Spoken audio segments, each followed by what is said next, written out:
scrimmage. It was still hot out there, probably not as humid as it was last time. We didn't have the rain delay this time, but they started out a lot better, started out a lot faster, a lot more competitive. Thought both ones units played better, which meant the twos probably didn't play as well, but there were some explosive plays in the scrimmage, and I was proud of the competitive toughness. There's a lot of snaps out there. I think we had 135 snaps, which is basically 2 football games wrapped into one, and we had a lot of special team snaps mixed in too. So the guys really pushed hard. They were hurting at the end. There were some really competitive goal line periods. Red area period was competitive, second, 10, third down. Everything was pretty even across the board when we did ones-on-ones. So I thought that was good. We were able to get some of the playmakers the ball on the perimeter and probably made more plays in the passing game than we did on the other one. That opened it up. Coach, at this stage, where do you feel, I guess, about the overall progression and where you're at right now with the season not 2 weeks away? We got a lot to work on, a lot of situational, whether it's hands, onside, all that stuff. But I'm very pleased with the effort and the effort that our kids are playing with. I'm proud of that. I mean, we've had some tough physical practices that these guys, this group has not backed away or shied away from that. Our worst practice by far was last Saturday. And I'm not saying they was our best, but it was definitely to par with the other good practices. You are a couple of weeks solid into preseason camp, and that's really tough on the body part. How you guys holding up physically?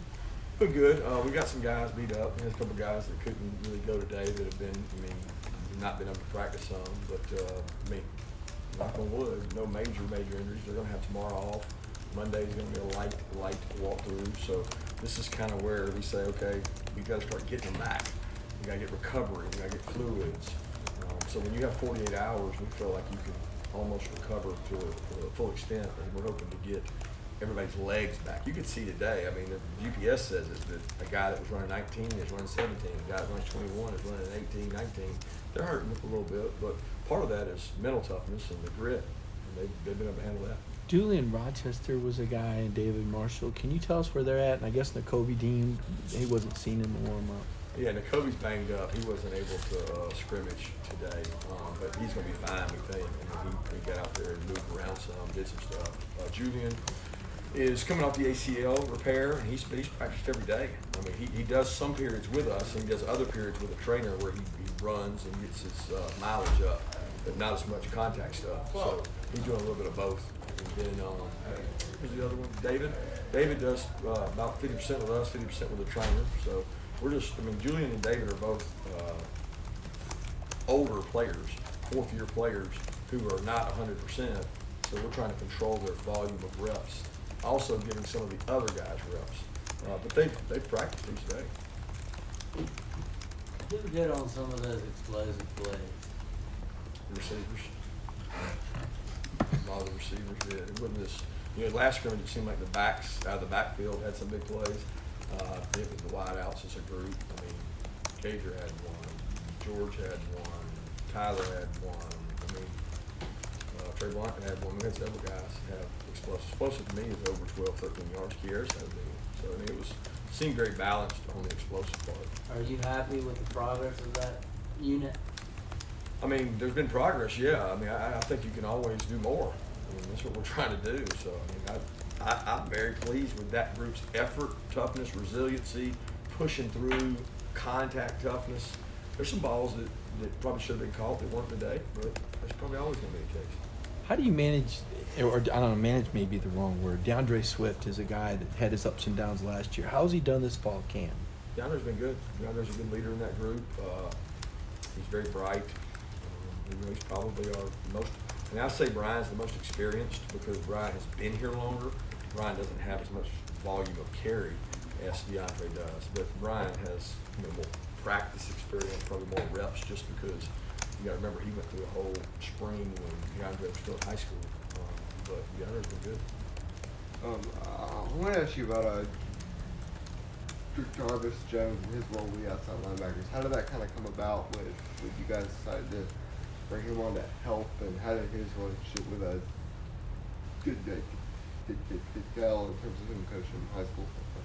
Well, to be honest with you, Dale brought it about. Dale did a good job. I mean, I wasn't aware that he was done with football. Dale just came and told me, hey, Jarvis is going to be back here in school. And I thought, oh, man, that's an awesome opportunity. I've had the fortune of Kevin Butler, Chris Samuels, so some really special players who've come back to work as undergrads. And Jarvis is here every day. A lot of times you get those guys and they can't be all in. They either got family, they got something going on. Jarvis is all in. He's in there to learn. He helps set the tempo, set the standard in the outside linebacker room. He demands excellence. I mean, he played the position. He knows what it takes to play it. And at that position, in that position group, you know, we have talented players, but a lot of those guys don't have an experience. And here's a guy that did it in the NFL and did it here at a high level, and he's from our state, played for one of our coaches. I mean, it's a blessing. Kirby, opening with at Vanderbilt, I guess you guys have a 70-man decision to make right away on the first game. Is that going to be tougher than usual, or not necessarily? It's always tough. I mean, it's tough 80, it's tough 85. It's tough when you travel 100, because whoever the 101st, 71st, 86th, it's tough. And it's going to be, you know, even tougher. But we know that what we decide there is not final. It changes week to week here. There's not a week that I think our roster was exactly the same last year. Number one, because of injury, but number two, because of effort and practice. We had guys go, Michael Barnett didn't travel, didn't play, to going on the scout team on the defensive line, to starting on the defensive line against Georgia Tech. So, I mean, it can come full circle. But we're going to have some tough decisions to make, and we're not going to make them right now. We've got 2 weeks to finalize those choices and decisions. How much longer are you guys in camp mode? I know that even after camp's over, you kind of stay in that mode. How much longer does that last for you guys? Probably till Thursday. I mean, because we're gonna start to work on Vanderbilt early, but not too early. We got a lot of games to play besides them, and you know, we're focused as coaches on game plan for them, but with the players, we're focused on getting better. Got to be careful when you have an opponent that you're gonna play. If you start too early, I've been there before where they just get tired of preparing for that. They want something new. They want some new energy. So we'll probably introduce Vandy Wednesday, Thursday, Friday. Where's the competition at punter at right now? Both guys have punted well. It's been good competition. I mean, Mara picked punted well today. Wright punted a couple times as well. To be honest, I'd have to watch the tape. All I've got stats for you. I mean, I'm a lot more worried about the hold up and the coverage right now than we judge the rest on tape. Going back to those explosive plays you were talking about with the receivers being the one, how much of that is Jake and them meshing more, you know, this far along in camp? Well, I mean, I think all colleges in college football are explosive now. I'm not telling you guys they went out there and made 100 explosive plays. That's not the case.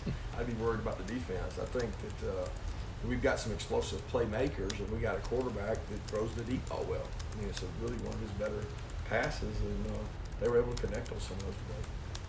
Kirby had a great, something you guys talked about a lot. Where do you think the defense is in that regard, and how did they fare in that area today?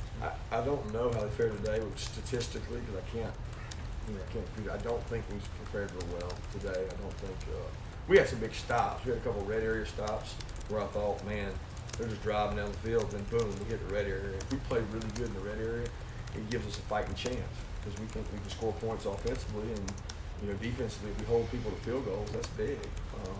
But I don't know where our habit rate was today. I don't feel like it was where we want to be. Where is the defensive line? I know there's a lot of big guys and a lot of young guys. What can you tell us about where that unit's at? Well, I mean, there's a lot of guys rolling. There's no one dominant player on that defensive front or defensive line. There's a lot of good, solid players, a lot of experience. I mean, we may roll out there with 6 seniors that have played football. Del Carter, Jay White, Al Clark, Julian Rochester, David Marshall. I mean, it just seems like we got guys that have played a lot of football that are out there. But as far as the younger guys, they're probably not, you know, they're not where the older guys are. You can't be. I mean, the guy just gets here and you're looking at the guy that's been playing for 4 years. I mean, that's unrealistic to think that some of those guys are going to be where the older players are. They just can't physically jump into that mold yet. Devontae's done a good job, who I count as a middle player. Jordan Davis is one of those. He's not a freshman, but he's not a senior. He's done some good things. But those guys have come along. Trevon is the one that has a chance to help us the most this year, because he's not really an interior defensive lineman.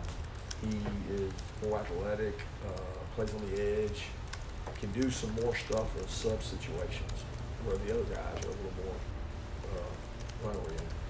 Did you earn that T-shirt from helping Isaiah win in his camp? Did, man. I wanted to make sure he sent it to me. I told him I would wear it at one of my press conferences, and I saw his video of what he did with kids before school started. He took a group of kids from his hometown community and bought them all back to school supplies and just did an unbelievable job. It's just so much.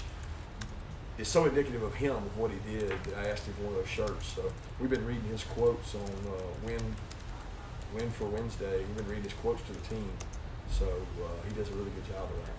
How was the tackling out there today? And you talked about toughness. Who are some of the guys on the defense that are, you know, hitting people and displaying that toughness you're after? Well, I probably saw a little more toughness on the front of the offensive line, knocking us off the ball. But there were some licks passed out there. There were some pops made, a couple goal line stops, a couple hits out there with guys closing, you know. But our backs are good players. They're able to make you miss in space. And I thought Kenny McIntosh today did some good things, man. He continues to improve. He's got really good balance, and he's been a good blessing. He's delivered some blows to some people. But Lewis shows up, makes plays, he hits people, and JR had a couple good tackles, and we just got to get our players on defense to play within the system. We still got some guys that want to play rat trap and do what they want to do instead of doing what they're supposed to do. And when they do the rat trap stuff, it hurts us.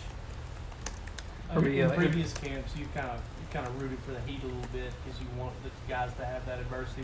What's camp been like in that regard, and how have you seen the team respond to it? Yeah, it's been hot, guys. I mean, I'm not gonna lie, I'm not gonna make any bones about it. Our guys haven't complained about it. And to be honest, we've done a couple practices where we went inside at the end of practice, but we start every day outside. We do 75% of practice outside. We do all the scrimmages out there. You know, I talked to some coaches that were at our practice that have been to other practices, and they say the same thing. It's hot. So mentally, what are you going to do? It is hot. But our guys pushed through it, and I thought they did a good job of that. There's been a lot of talk about Andrew Thomas this offseason. What about Isaiah Wilson, his second year as a starter? How would you assess where he is? He's a better leader.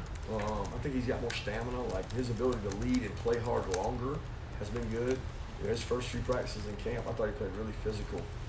He's got to continue to do that. He's got to grind through this and really be physical and be that right tackle we need him to be. And I'm pleased with him as a leader. He's really played with more consistency, I think, because he's in better shape. And he doesn't get tired and winded and give up cheap sacks. He just plays more consistent. And then as you speak about him being in better shape, I mean, was it easier or difficult for him to buy into the whole nutrition program, weight loss program? He was kind of joking about that the other day.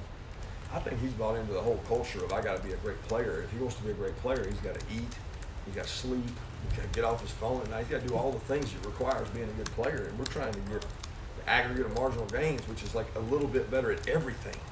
And he's a guy that has bought into that because you see it.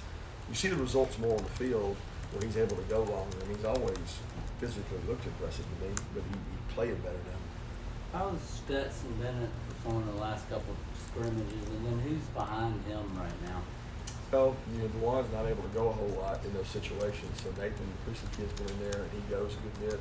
I tell you, he's been really like a blessing in disguise for us. He's very bright, very athletic, really good arm talent. I mean, Coley will tell you he takes the best notes I've ever seen in the quarterback room, and within our system, that's important because you don't get the volume of reps you want at the 3. In camp he has, but his reps are going to start to dwindle as we narrow things down. Stetson didn't have as good a day as he did last time. He had a really, really good day last scrimmage, and it was bad today. He just probably wasn't quite as efficient, and just didn't have the same effectiveness that he had last time. Can you shed some light, because Priestley's from the West Coast? I mean, can you kind of give us some background there on how you guys recruited him, how he ended up deciding how hard y'all went after him, all that kind of thing to try to convince him to come here? Well, Coley could probably explain it better than me, but he was early on our list. We thought he was a good player. Junior year, he was a guy that we wanted to go see throw. We wanted to go watch him practice. And we went out spring before his junior year. He was on the list. We watched him. We liked him. He was pretty good. Somewhere in there, I'm not sure exactly when he tears his ACL.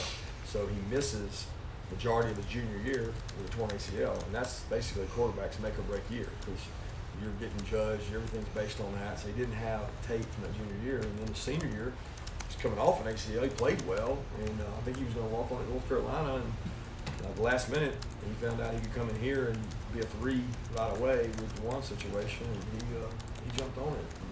He comes from a wonderful family, gets to visit with his mom, and I mean, I'm telling you guys, he's a good player. I mean, when you watch him take his reps with the 3s, the way he functions and manages the offense, we're lucky to have him. You mentioned McIntosh. How many backs travel, and is he doing things on special teams? Is that how he gets on the bus? Yeah, I didn't see him today. I mean, he had reps on special teams. I don't know how he did on those. But, yeah, we don't know how many backs travel. So if we got 7 backs that are really good, we'll travel 7. If we got 10, we'll travel 10. If they can help on special teams, they'll be out there. We've traveled as few as 4, as many as 7. Prather makes that number vary because he's a really good special teams player. So those decisions we got to make are going to be tough. But somebody like McIntosh is a key to that decision because his value right now is going to be special teams initially, and he earns more value by how he plays in those teams. I think it's new for him. He's going through the Holyfield effect and the Swift effect, and can I help on these teams, and how do I do it? Because I didn't do it in high school. I don't know how to block somebody on punt. I don't know how to cover a kick. But as you train those guys, by game 5, they're better than the guy that may have done it his whole life. 2 more questions. Last year you kind of were real complimentary of the wide receivers because so many of those guys contribute on special Yeah. teams. I think you traveled 10 to just Yeah. about every game. Is that something you guys are going to be able to do this year based on as many contributions you're getting from them on special teams? Well, last year our wideouts were a dominant special teams group. Tyler Simmons, Jason Stanley, dominant to the word D.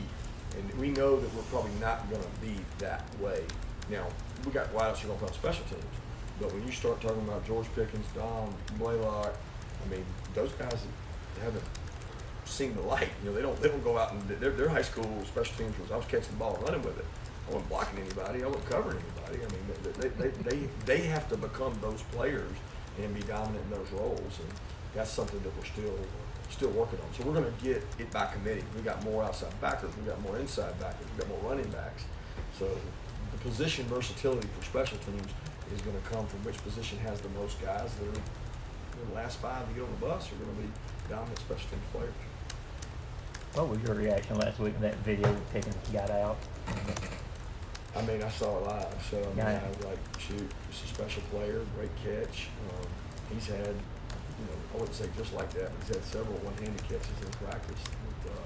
He's a talented player. He's got to learn his assignments and learn what to do because he can certainly help us.